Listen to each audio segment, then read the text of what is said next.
हिमाचल प्रदेश कौशल विकास निगम के पूर्व vice chairman व भाजपा प्रदेश कार्य समिति सदस्य नवीन शर्मा ने कहा कि कांग्रेस सरकार के किए हुए सारे वादे सिर्फ झूठे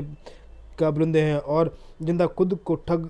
हुआ महसूस कर रही है। नवीन शर्मा ने कहा कि कांग्रेस ने जनता को धोखा देकर सत्ता हासिल की है। अब अंग्रेजों की तरह दमकिनार नीतियों को अपनाकर जनता को शोषण कर रही है।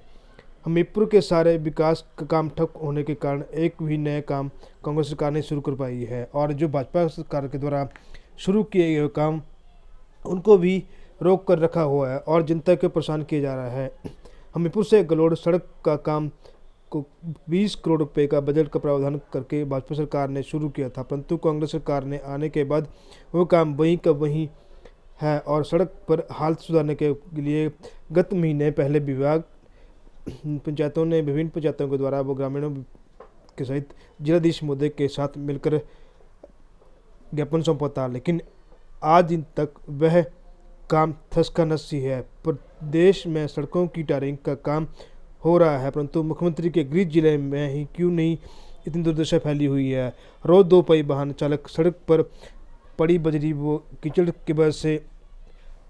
काफ़ी चोटें मिलती हैं, लेकिन सड़क पर पैदल चलने वाले लोगों को भी काफ़ी परेशानी का सामना करना पड़ता है। सदर विधानसभा के विधायक से प्रश्न किया कि उन्होंने कहा कि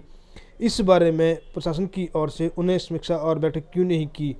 जनता के झूठे वादे को आश्वासन क्यों दे रहे हैं विधायक। हमीरपुर विधानसभा में नए विकास कार्य तो किए ही नहीं, लेकिन जो भाजपा सरकार ने अपने कार्यकाल में जो काम शुरू करवाए उनके लिए भी विधायक पूरी तरह से नहीं कर पा रहे हैं, परंतु जनता अब कांग्रेस और विधायक की सच्चाई जान चुके हैं। हमीरपुर से गलोड़ जाने वाली सड़क मुख्यमंत्री के विधानसभा को जाती है। मुख्यमंत्री की विधानसभा से हर रोज लोग इस सड़क पर गुजरते आते हैं, लेकिन गत एक साल के बाद ही कीचड़ की तरह यह हालत खराब हो चुकी है। इससे लगता है कि मुख्यमंत्री भी ये नहीं चाहते कि उनके जिले का विकास का कोई भी काम पूरा हो, जबकि पूरे बजट इस सड़क के लिए भाजपा सरकार ने उपलब्ध करवाया है। नवीन शर्मा ने सरकार को चेतावनी देते हुए कहा कि अगर जल्द से जल्द इसकी टारिंग नहीं की तो वह आंदोलन करेंगे और विभिन्न पंचायतों के द्वारा प्रतिनिधियों द्वारा ग्रामीण के साथ मिलकर उग्र आंदोलन और तभी सोई ही सरकार को नींद उठेगी, नहीं तो वह उग्र आंदोलन करने के लिए तैयार माध्यम से मैं प्रशासन को भी कहना चाहता हूं, सरकार के जो यहाँ नुमाइंदे हैं उनको भी कहना चाहता हूं और जो यहाँ से जीते हुए विधायक हैं उनको भी कहना चाहता हूं कि भैया लोगों के विकास के जो काम हैं उनकी भी सुध लो, केवल अपनी ही सुध मत लो। आप अगर काम करते हैं, काम करने में किसी को आपत्ति नहीं है, आप जो लोगों के सुविधा के लिए जो सड़कें हैं उनका भी ध्यान रखें।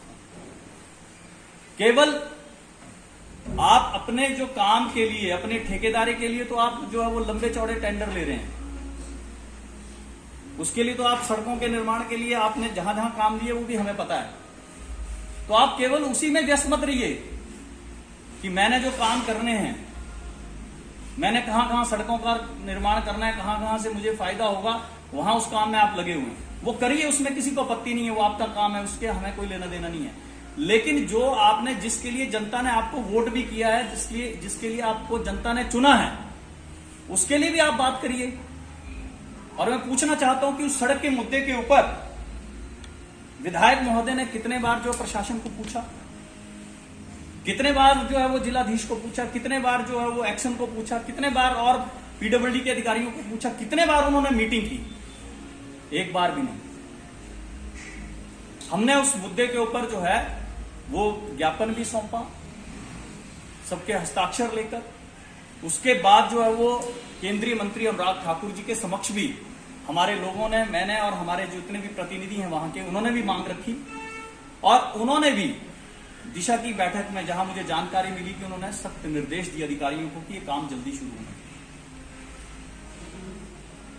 इसी तरह हमारा जो मसियाना चौक से लेकर कुठार तक जो सड़क है, उसका भी 13 करोड़ रुपए में जो है वो सैंक्शन जो है वो भारतीय जनता पार्टी के समय ही, सरकार के समय उस सड़क को मिली चौड़ा करने की। लेकिन 1 साल हो गया, 1 साल हो गया, वो काम भी बंद पड़ा है।